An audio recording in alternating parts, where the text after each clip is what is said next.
किती सुंदर फुलपाखरू आहे.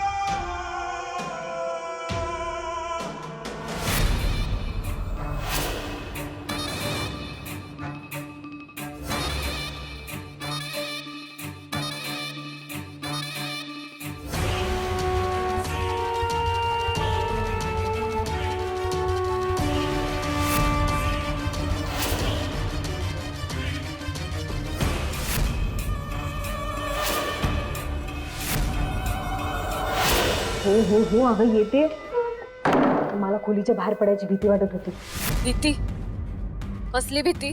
अगं ती माहित नाही, पण मला खरंच भीती वाटत होती. असेल. ज्या काळूबाईच्या शक्तीने मला इथून पळवून लावलं, त्याच शक्तीमुळे कदाचित तुला भीती वाटत असेल. ते सगळं सोड. इथे गच्चीत आहे, महत्वाचं काम आहे माझं तुझ्याकडे. पण सई तू तू परत आलीस? म्हणजे तुझी वाचा आणि कान सगळं परत आलंय आणि माझी शक्ती ही दुप्पट झाली आता. त्यामुळे प्रश्न न विचारता गच्चीत ये लवकर. वय वय येते थांब.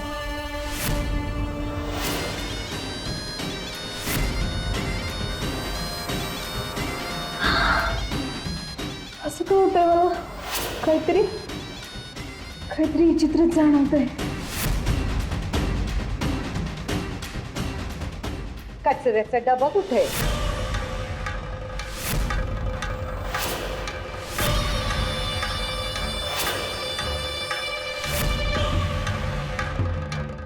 कचऱ्याचा डबा डाव्या बाजूला कोपऱ्यात. याच त्या गोळ्या.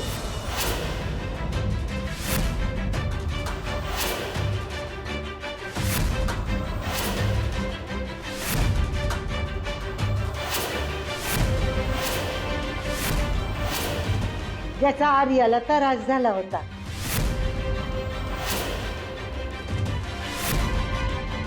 म्हटलं कचऱ्याच्या डब्यात फेकून याव्यात. कुठे आहे डबा? म्हटलं ना मी तुम्हाला की डाव्या बाजूला बघा ना कोपऱ्यात असं. हा हा बर. तुम्हीच मालती ना?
वय मीच मालकी.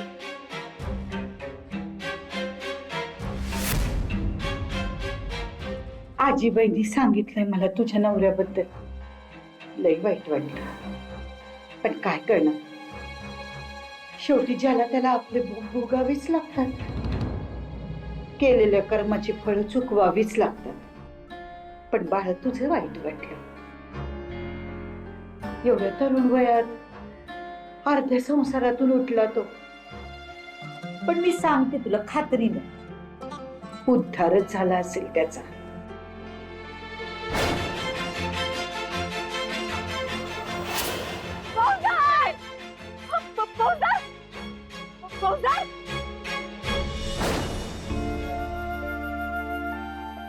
अगं या घरामध्ये समधे लोक तुझ्यावर लई माया करतात. तुला काय लागलं तर सांग मला. आर्यानं हाक मारल्यावर मी कशी धावून आले, तशीच मी धावून येईन तू हाक मारल्यावर तुझ्यासाठी. ताई खरंच थँक्यू. म्हणजे माझ्याबद्दल तुम्हाला एवढं समजा माहिती आहे, माझ्यावर तुमचं एवढं प्रेम आहे, त्यासाठी खरंच थँक्यू. समजत व्हावं. अगं समधी सुख दुःख आजीबाई बोलतात माझ्याशी, पण ती कोणाला चुकली आहेत का? देवाला समध्यांचीच काळजी असते, वाट बघणाऱ्यांची बी आणि वाट चुकणाऱ्यांची.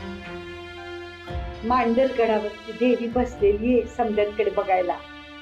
अगं तुझ्याकडे बी बघत असं पोरी शरण जाते. तुझं दुःख लय मोठं आहे. अशा वेळी माणूस भरकट वेडावाकडा वागत राहतो. तुझं मन तू काळू आईकडे वळवलंस ना, तर हे दुःख पचवणं बी सोपं जाईल तुला. आधार खेतीचा ती तुला नुसते सुखातच ठेवणार नाही, तर आयुष्यभर तुझ्यावर आशीर्वाद ठेवेल. अगं मी त्या मांडरगडावरच आले, त्या काळू आईच्या नावानं आशीर्वाद देते मी तुला. सुखी राहा.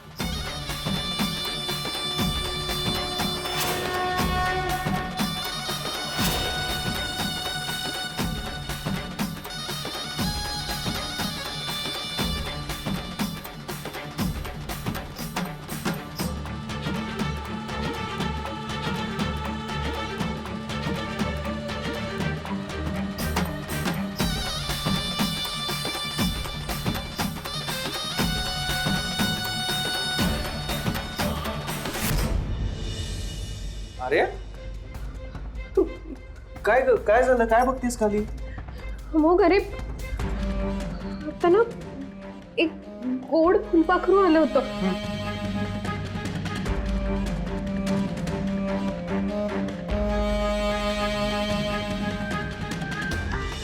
इथे पण इथे काहीच नाहीये.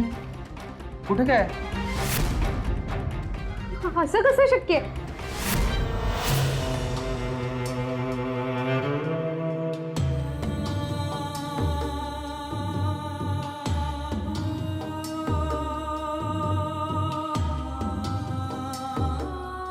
नाही, हे चांगलं लक्षण नाहीये. काम न झाल्याचं लक्षण आहे. पण फुलपाखराचा संशय येणं अशक्य होतं. तरी काम का नाही झालंय? काहीतरी गडबड आहे. बरं झालं तू आलीस. मला तुझी खूप गरज आहे, कारण आपल्याला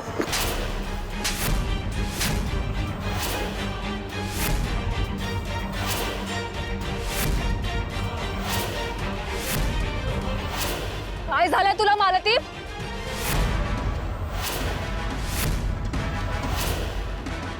बरी आहेस ना तू?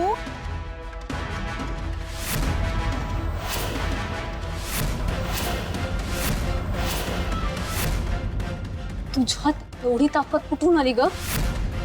तू तू मला ढकललंस? आर्याला त्रास देणं बंद करायचा सई.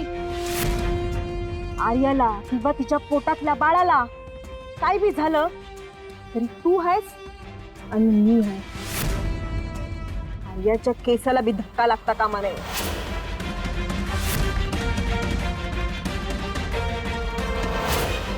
तू बरी आहेस ना? काय बोलतेस? तुला कळतंय का? काय झालंय तुला सांग.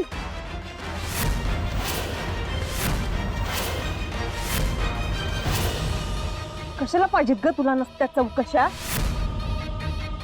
गप चुप इथून निघून जायचा सई. आता आमचं बी भलंय आणि तुझं बी.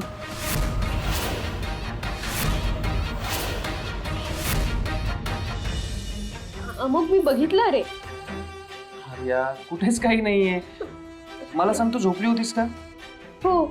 वाटलंच मला. ये इथे बस बस बस बस बस. अरे हा, पाणी इथेच आहे. काही नाहीये. तुला स्वप्न पडलं असेल. अगं काही काय बोलतोस? दिवसा कसलं आलं स्वप्न? पाणी पी. घे.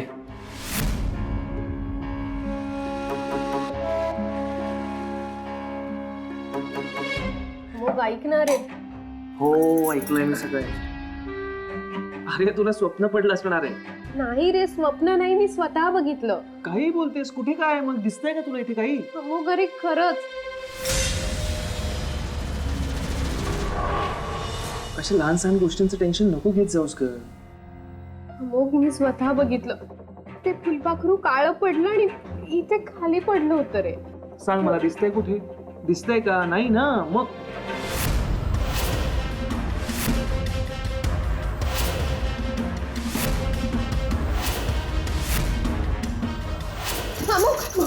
अरे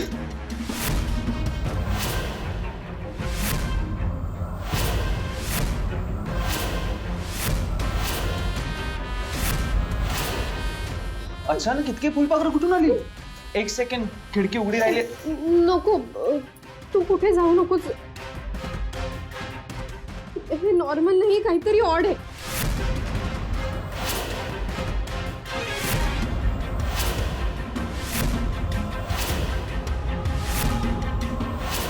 अरे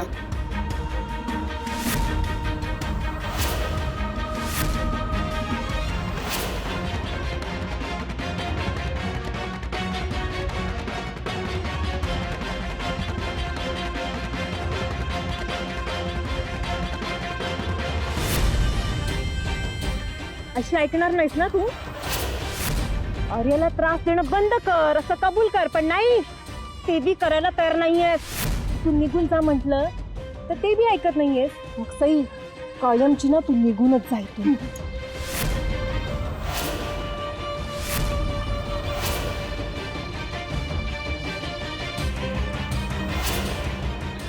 काय झालंय तुला माहिती? आता थोड्या वेळापूर्वी माझ्या बरोबर होतीस तू. खोलीतून गच्चीत येईपर्यंत काय झालं तुला की माझ्या जीवावर उठलीस? कोण भेटलं तुला माहिती रस्त्यात? कोणी घडवून आणला एवढा मोठा बदल? मला ती बोल.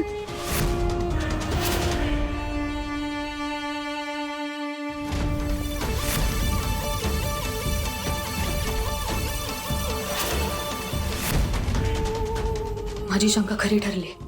माझी वाचा हिरावून घेणारी, मला इथून हकलवणारी काळूबाईची शक्ती घरात शिरलीये आणि तिनंच मालतीला ताब्यात घेतलंय. आमच्या शत्रूच्या प्रभावाखाली गेलीये मालती. तिला ओढून बाहेर काढावंच लागेल. या घरातलं माझं एकमेव हत्यार आहे ती. तिला निसटू नाही देणार मी.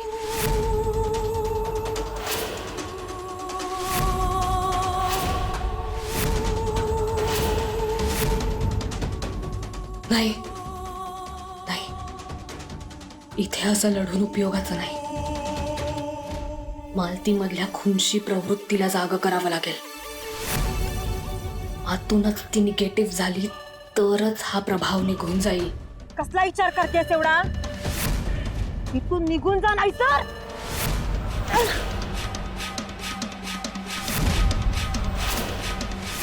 मला ती आठव, मिलिंदच्या अस्थी आठव. तुला बदला घ्यायचा आहे आर्याचा.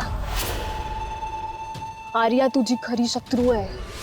तिच्यामुळे तुझं सुख हिरावलं गेलंय आणि तिला सगळी सुख मिळतायत. नवऱ्याचं, बाळाचं, आणि थोड्याच दिवसात तिला या घराची सत्ता सुद्धा मिळेल. तुझ्या पदरी काय आलं? अपमान, अपयश. नाही मला ते सूड घ्यायचाय तुला. आर्याचा सूड घ्यायचाय तुला. ये माझ्याकडे परत. आर्याचा सूड घ्यायचाय तुला.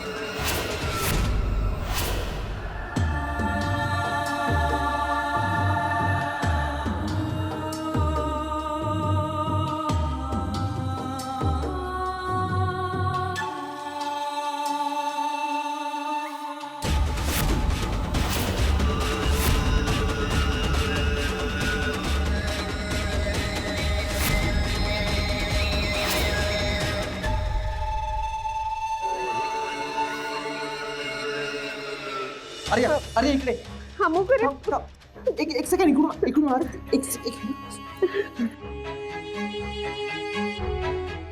अरे मी एक काम करतो, मी बाहेर जाऊन चेक करतो गेलो का. नाही नको, हालू नकोस रे.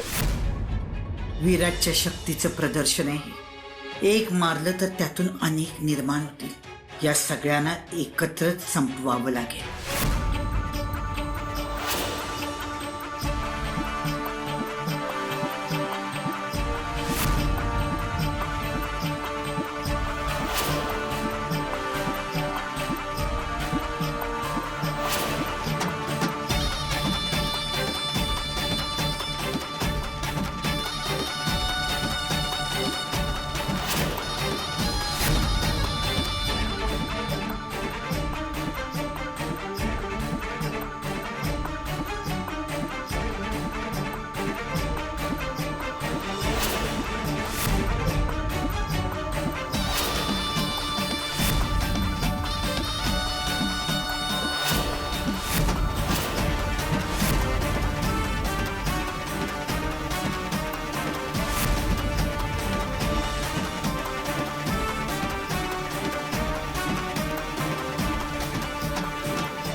घाबरू नका तुम्ही. गेली ती पाखर आणि आता ही उदबत्ती लावली आहे ना, आता नाही आहे ना. अहो पण ही साधी सुधी पाखरं नव्हती. मी आजपर्यंत अशी पाखरं पाहिली नाही कधी. अशा दिसत नाहीत अशा खूप गोष्टी असतात ज्या आपल्या अवतीभोवती तरंगत असतात. चांगल्या बी आणि वाईट बी. जो चांगल्या मार्गाने चालणारा असेल ना, त्याला या चांगल्या गोष्टी बिलगून अगदी आपलं भलं करतात आणि वाईट गोष्टी अशा दूर भिरकावल्या जातात. म्हणून संत म्हणतात, सरळ मार्गाने चालावं, मुखी त्यांचं नाव असावं आणि मनात श्रद्धा असावी त्याच्यावर, अगदी दृढ. मग नाही हाक मारली ना तरी तो धावून येतोच. पण आता तर तुम्हीच आमचा जीव वाचवला. पण मी निमित्त मात्र. कोणत्या न कोणत्या रूपानं देव धावून येतोच. बरं तुम्ही आराम करा, मी आले. थँक्यू. मला सई आणि मालतीकडे पण पाहायचंय. त्यांच्या मनातला देव जागा करायचाय. योग्य मार्गावर येण्याची संधी द्यायची आणि वाईट मार्गावर चालल्यावर होणाऱ्या परिणामांची झलकही दाखवायची. पण तुमची निवडच तुमचं भवितव्य ठरवणार आहे. खरं खोटं दाखवण्याचं माझं काम करायला मी कधीही चुकणार नाही.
गुरूंचे गुरु विराट गुरु, गुरूंचे गुरु विराट गुरु.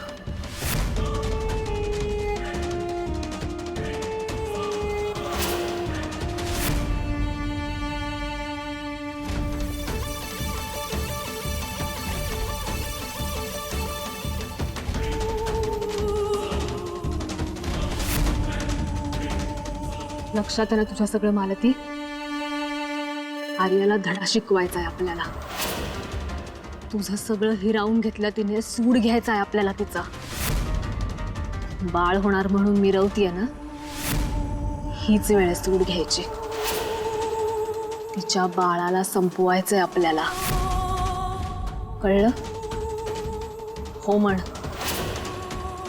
हो म्हण मालती.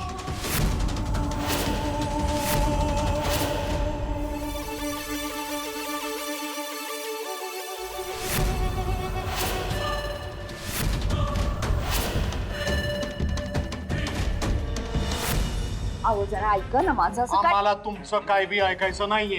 अहो असं काय करता?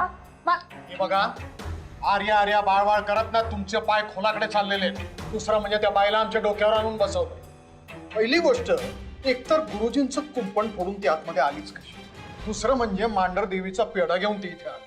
आणि तिसरी गोष्ट म्हणजे ती इथं आहे तर आमचा जीव घुसमटतोय. तेव्हा आता आम्हाला ती घरामध्ये नकोय. तिचा हात धरून आम्ही घराच्या बाहेर काढतात. जरा ऐका ना माझं. असं काय करताय हो तुम्ही?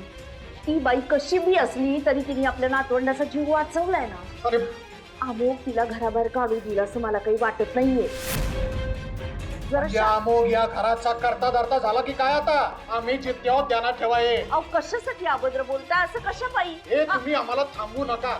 आम्हाला काय करायचं ते करून द्या. आम्ही तिला घरातून बाहेर. कुठे आहे ती बाई? आई साहेबांनी पाठवली. गौराताई आहेत की अमुकच्या खोलीत आहेत. आर्याला काय हवं नको ते बघताय. असं आत्ताच्या आत्ता तिला घरातून. अहो ऐका दादा साहेब. खळूबाईच्या नावानं सांग भलं.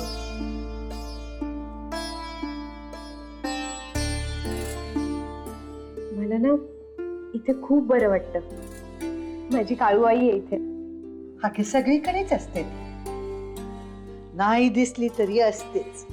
हो, तरी पण तिच्या दर्शनासाठी आपण मांढरगडावर जातोच ना. तिचं रूप, तिची माया सगळं डोळ्यात सामावून घेतलं की तिचा आधार वाटतं. मावशी, हे फुलपाखरू प्रकरण वाटतं तितकं साधं नाहीये. पण पण तुम्ही ना खूप धैर्यानं त्याचा सगळ्याचा मुकाबला करून आम्हाला वाचवलं. मगाशी अमुक समोर मला काही बोलता आलं नाही म्हणून तुम्हाला इथे घेऊन आले. का कोण जाणे, पण मला तुम्हाला हे सांगावंसं वाटतंय. या घरात ना एक काळी शक्ती शिरली आणि ती अमुकच्या आणि माझ्या बाळाच्या जीवावर उठली. कल्पना हाय मला त्याची पोरी. म्हणजे वसुंधरा आजीने समज सांगितले मला. त्या विराटचा धर्मच आहे तो त्रास देणारच. अहो, पण मग काळूबाई त्याचा नायनाट का करत नाहीये? अगं सगळं कळणार ती येळ आली की. त्याचा पापाचा घडा भरल ना तेव्हाच ती येळ येईल. जन्माची येळ जशी ठरलेली असते तशीच प्रत्येकाची मरणाची येळ बी ठरलेली असते पोरी. आणि त्याची 100 पाप भरायला आणि ती येळ यायला एकच गाठ पडेल. तवर तुला हा लढा द्यावाच लागल. अगं काळू आईच्या किरपेनच तुला पाटलांच्या घरात धाडलंय असं आजी सांगत होत्या मला. हो, माझे आजोबा दत्तात्रय गुरुजी आणि अमुकचे आजोबा हंबीराव पाटील या दोघांनाही मुक्ती मिळवून द्यायची मला. या घरातून बाहेर काढलेली काळूबाईची मूर्ती शोधायची आणि तिची पुनर्स्थापना करायची. पण मावशी, त्या मूर्तीचा शोध अर्धवट राहिलाय. विराटने ना या घराभोवती एक कवच निर्माण केलंय, त्यामुळे मला बाहेर पडताच येत नाही. काही हरकत नाही. अगं काळू आईचाच संकेत असेल तो. तुला मूर्ती जशी घरात स्थापन करायची आहे तशीच तू घरातल्यांच्या मनात तिची भक्ती जागवायचा प्रयत्न कर. तिला असंच म्हणायचं असेल कदाचित. हो, माझी सुद्धा तीच इच्छा आहे. जितक्या तळमळीनं मी मूर्तीचा शोध घेते तितक्याच तळमळीनं मी आता हे काम सुद्धा करेन. काळूबाईच्या नावानं सांग भलं. आईनीच पाठवलंय तिला आणि तुम्ही बघितलंच नव्ह की आर्याचा आणि बाळाचा जीव वाचवलाय तिने. ती फक्त काळूबाईची बघता. काय झालं तुमचं कीर्तन? ती बाई सोडा, त्या आर्याला या घरामध्ये आम्ही ठेवलंय ना हे नशीब समजा. ती आर्या आहे ना, ती आपला सर्वनाश करायला आलेली आहे इथं. पण तिच्यामुळे कधी आपलं काही नुकसान नाही झालं. आपल्या फौजदाराचा जीव गेल्याचं तुम्हाला लक्षात नाहीये? ही जखम इथं अजून बी बळबळते आमच्या. ते दुःख आम्हाला बी आहे दादासाहेब, पण तो एक अपघात होता. आपण समद्याने CCTVत बघितलं की ते समद्यात आर्याला कशा बस!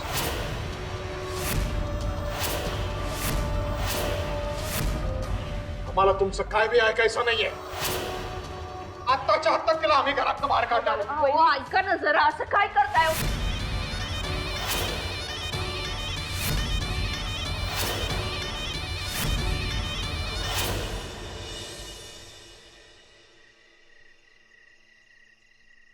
दादासाहेब,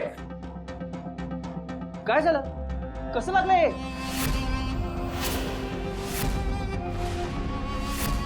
कुणी सांगणार आहे का मला? अरे दादासाहेब त्या गौराताईंना घराबाहेर काढायला निघाले होते.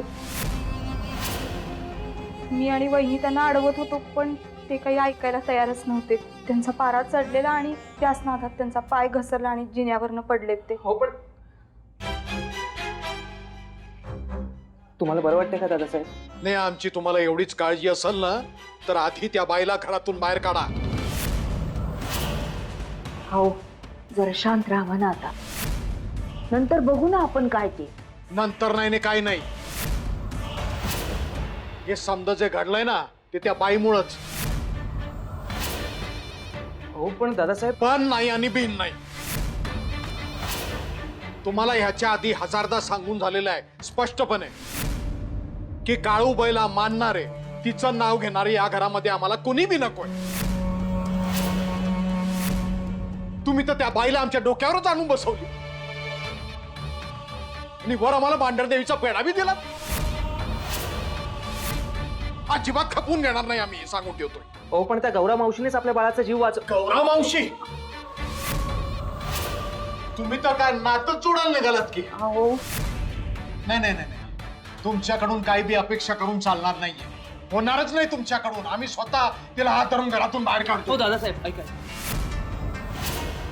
हे बघा ऑलरेडी तुमच्या डोक्याला मार लागलाय. तुम्ही चालायला झाला आणि चक्कर वगैरे येईल. तुम्ही बसा ना प्लीज. तुम्ही तिला घरातून बाहेर काढताय का आम्ही काढू?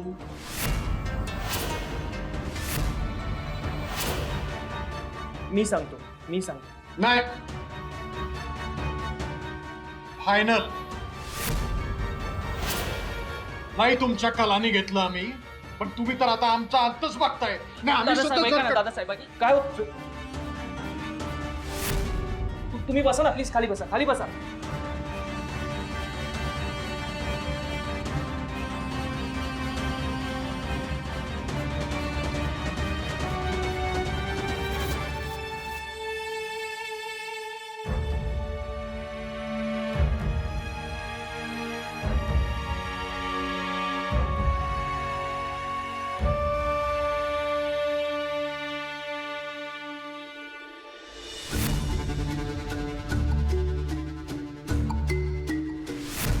काय चाललंय तुझं मालती? आपले 4 प्रयत्न फसले म्हणून एवढी अस्वस्थ झालीस तू? विसरलीस तुझी शपथ? ज्या आर्यामुळे तुझ्या नवऱ्याचा जीव गेला तिच्याबद्दल तू एवढं चांगलं बोलूच कसं शकतेस? अगं तेच तर कळत नाहीये ना मला. मला मला असं अचानक जाणवायला लागले की माझं काहीतरी चुकतंय.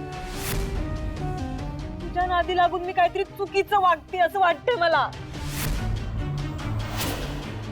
कोणत्याही परिस्थितीत मालती हातातून निसटता कामा नये.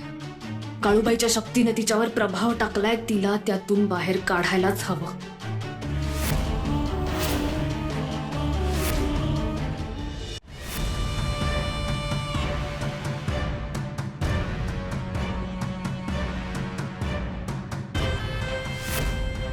हे बघ,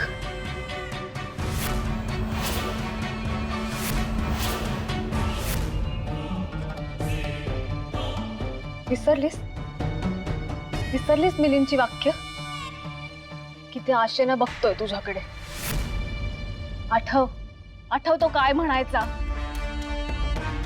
आम्हाला आमच्या वागणीवर पूर्ण विश्वास आहे. घाबरूनच राहायला पाहिजे तरच. चांदीचा छल्ला आणि तिजोरीच्या किल्ल्या मालतीच्या कमरेला. विसरलीस त्याचं ध्येय? पाटलांच्या जीवावर उठलेल्या आर्याला संपवायचं होतं त्याला. आणि झालं उलटच. आर्यानेच त्याला संपवलं. इथूनच याच गच्चीवरून पाडलं त्याला आर्यानं. त्याच्या तडफडणाऱ्या आत्म्याला कोण शांती देणार आहे आता? त्याच्या मृत्यूचा बदला कोण घेणारे मालती? कोण न्याय मिळवून देणारे मिलिंदला? आर्याने तुझ्या नवऱ्याला या जगातून हद्दपार तर केलंच, पण आता त्या शालिनीला सुद्धा स्वतःच्या बाजूने वळवून घेतलंय तिने. शालिनी आर्याच्या मुलाचं कौतुक करायला लागलीये. एक वेळ अशी येईल उद्या की ती दादासाहेबांना सुद्धा स्वतःच्या बाजूने वळवून घेईल.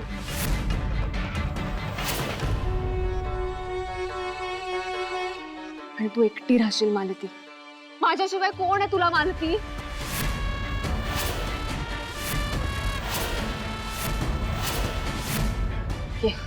इथे बघ, इथूनच ढकलून मारलं होतं मिलिंदला आर्याने. मिलिंदच्या मरणाचा बदला घेऊ शकत नसेल तर स्वतःला बायको म्हणून घेऊ नकोस त्याची.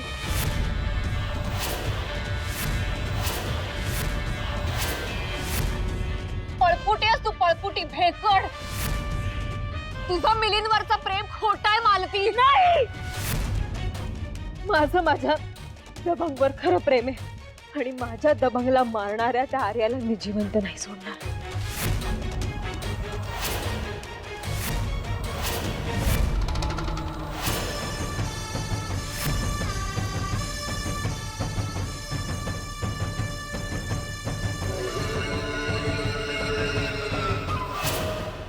मग आता मी सांगते ते ऐक. जसे दादासाहेब जिन्यावरून पाय घसरून पडले तशीच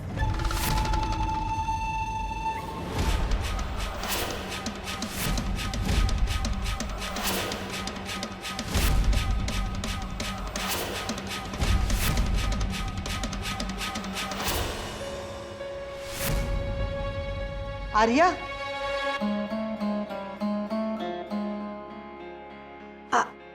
आर्या, तुझ्यासाठी खिचडी केली.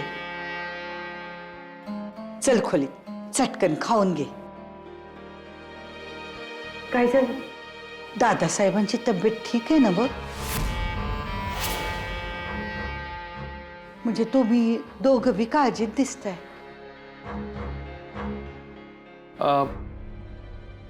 बऱ्यात ते आता. पण असं कसं पडलं ते जिन्यावर ना? काही नाही, ते घाईघाईत निघाले होते, त्यांचा पाय सटकला. अगं बाई, पण एवढ्या घाईघाईने निघाले होते कुठं? त्यांना म्हणजे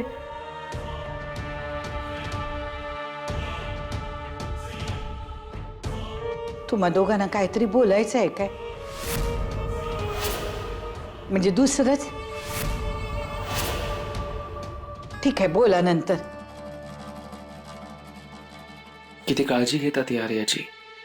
कसं सांगायचं यांना निघून जा म्हणून? पण आधी माझं ऐकून घे. तू ही खिचडी खा आणि झोपायच्या आधी मी आवळ्याचा किस केलाय, तो थोडासा खा म्हणजे तोंडाला चव राहील.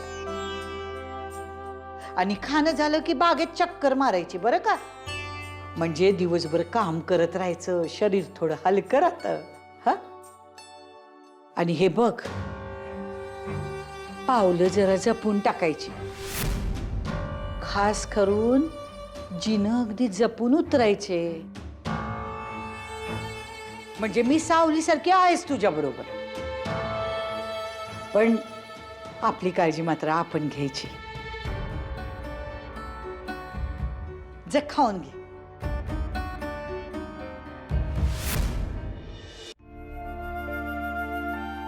माझं मन होत नाही त्यांना जा सांगण्याचं. हे सगळं किती प्रेमानं करतायत माझं. कसं सांगणार आहे आपण त्यांना? बरं, आता एनिवे रात्र झाली, आपण उद्या सकाळी बोलू त्यांच्याशी. हो गरीब, ऐनवेळी त्यांनी एवढं केलं आपल्यासाठी आणि त्याची परतफेड म्हणून आपण त्यांना जा असं सांगणार. इतर वेळी दादासाहेबांशी वाद घातला असता मी या विषयावर, पण बघतेस ना तब्येत त्यांची, हट्टाला पेटली आहेत ते. आणि त्यांची तब्येत बघता मला कुठला दुसरा पर्याय दिसत नाही.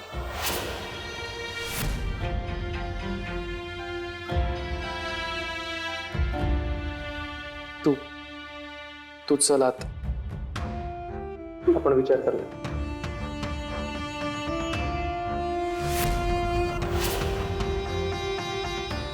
चल.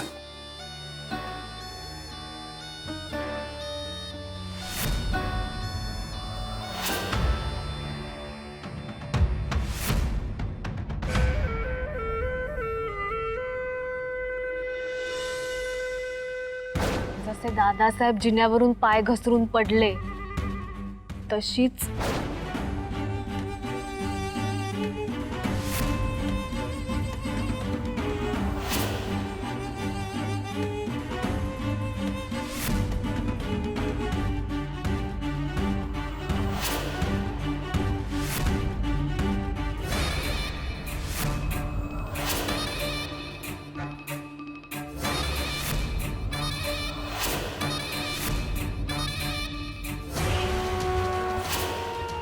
आज नाही सोडत मी तुला आर्या.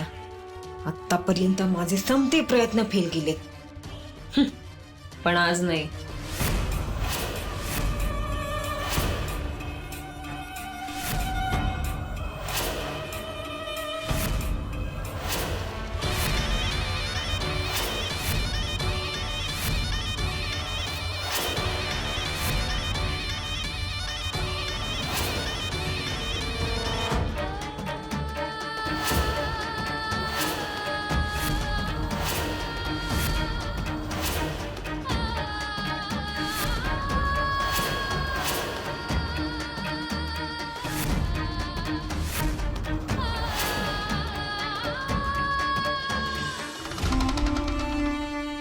गुरूंचे गुरु विराट गुरु.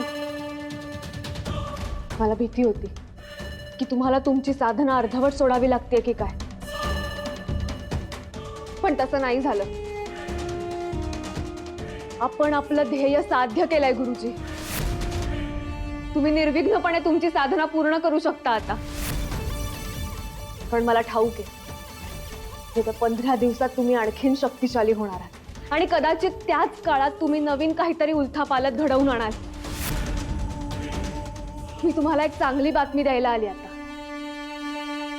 मालतीनं त्या आर्याला जिन्यावरून ढकलून दिलंय. आर्याचं बाळ जन्मण्याआधीच.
तुम्ही दोघी असं कपट करणार याची कल्पना होतीच मला, म्हणून मी आधीच पाणी नेऊन ठेवलं होतं. आर्याला वसुंधरा आजींच्या खोलीत घेऊन गेले. मालती, तुझा हाही प्रयत्न फसला. दुर्दैवच म्हणायचं. वाईट मार्गावरून सरळ मार्गाकडे ओढते मी तुला. पुन्हा पुन्हा सावध करते, संधी देते, पण तुझ्यातले षडरिपू परत परत उचलून वर येत आहे. तुझ्या मनाचा द्वेष सगळ्यावर मात करतो. तुझी ही सूड बुद्धी तुझं खूप मोठं नुकसान करेल. आणि सई, तू तर मालतीहून 4 पावलं पुढेच गेलीस. अगं, एक स्त्री असूनही आर्याचं बाळ जन्माला येऊ नये म्हणून आटापिटा करते. महापाप आहे हे. मृत्यूदंडाची शिक्षा मी तुला एका क्षणात देऊ शकते, पण तुझी ही वेळ ठरलेली आहे.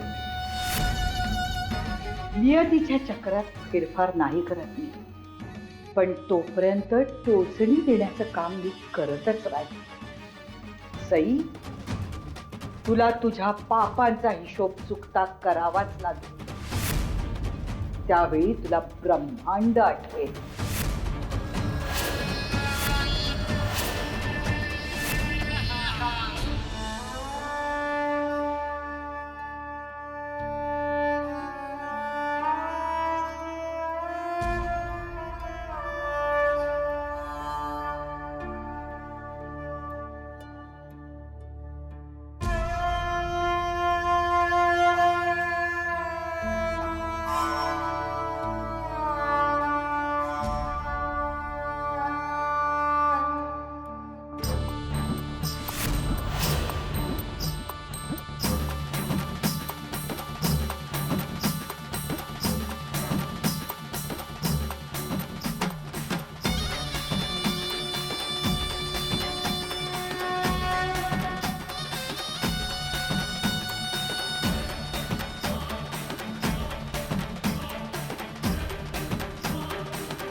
काकू गौरा मावशी कुठे आहेत? मला ना कळतच नाहीये त्यांच्याशी कसं बोलावं. त्यांनी आमचा जीव वाचवला आणि त्यांना इथून जा म्हणून सांगायचं. आपण त्या मला सकाळपासून दिसल्याच नाही. म्हणजे मला वाटलं तर तुमच्या बरोबर असतील. आणि मला वाटलं तुझ्या बरोबर. गेल्या कुठे?